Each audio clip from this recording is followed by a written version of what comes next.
ಏನೇನೋ ಅಸಂಬದ್ಧವಾದಂತಹ ಆಚರಣೆಗಳು ಈಗಿನ ಕಾಲದಲ್ಲಿ ಪ್ರಾರಂಭ ಆಗಿಬಿಟ್ಟಿವೆ. ಹಾಗಾಗಿ ಅದರಿಂದ ತುಂಬ ಜನರಿಗೆ ಯಾವುದು ಸರಿ ಯಾವುದು ತಪ್ಪು ಅನ್ನೋದನ್ನು ತಿಳ್ಕೊಳ್ಳಿಕ್ಕೂ ಸಾಧ್ಯವಾಗ್ತಾ ಇಲ್ಲ.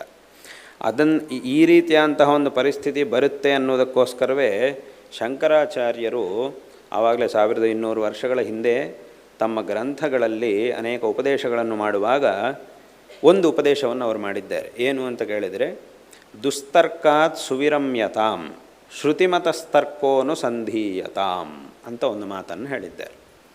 ಇದರ ಅರ್ಥ ಏನು ಅಂತ ಹೇಳಬೇಕು ಅಂತಂದರೆ, ಯಾವುದೇ ಒಂದು ಕೆಲಸ ಸುಲಭವಾಗಿ ಇದರ ಅರ್ಥ ಏನು ಅನ್ನೋದನ್ನು ತಿಳ್ಕೊಳ್ಳಬೇಕು ಅಂತಂದರೆ, ಯಾವುದಾದ್ರೂ ಒಂದು ಕೆಲಸವನ್ನು ಮಾಡುವಾಗ, ಏನಾದರೂ ಒಂದು ಆಚರಣೆಯನ್ನು ಮಾಡುವಾಗಲೂ ಸುಮ್ಮನೆ ಕಣ್ಣು ಮುಚ್ಚಿಕೊಂಡು ಯಾರ್ಯಾರು ಏನೇನು ಹೇಳ್ತಾರೋ ಅದನ್ನೆಲ್ಲ ಮಾಡಬೇಡ ಅಂತ ಅದರ ಅರ್ಥ.